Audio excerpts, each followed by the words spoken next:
ಅಲ್ಲಪ್ಪ, ಆತ್ಮಸಾಕ್ಷಿ ಮತ ಕೇಳ್ತಾ ಇದ್ರು. ಆತ್ಮಸಾಕ್ಷಿ ಮತ ಬಿಜೆಪಿ ಕೊಟ್ಟಿದ್ದಾರೆ. ಅವ್ರ ಪಾರ್ಟಿಗೆ 48 ಓಟ್ ಕೊಟ್ಟಿದ್ದಾರೆ. ಜನತಾದಳನ ಕೈ ಬಿಟ್ಟಿದ್ದಾರೆ. 45 ಓಟು ಅವ್ರು ತಗೋಬೋದಾಗಿತ್ತು. ಮಿಕ್ಕಿದ 45 ಓಟ್ ತೆಗೆದುಕೊಂಡು ಮಿಕ್ಕಿದವರು ಜನತಾದಳಕ್ಕೆ ಕೊಡಬೇಕಾಗಿತ್ತು. ಸೊ ಅವ್ರಿಗೆ ಕೊಡಕ್ಕೆ ಹೋಗಲಿಲ್ಲ. ಸೊ 48 ಓಟ್ ಬಿಜೆಪಿಗೆ ಬಂದಿದೆ. 47, 45, 46 ಬಂದಿದೆ. ನಡೀರಿ,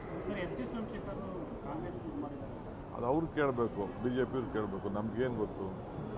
ಆತ್ಮಸಾಕ್ಷಿ ಮತ ಕೇಳಿದವ್ರು ಕೇಳಬೇಕು. Congress have cross-voted for BJP. Only in Karnataka, BJP have cross-voted for the Congress. I don't know about the cross-voting. Conscious confidence vote.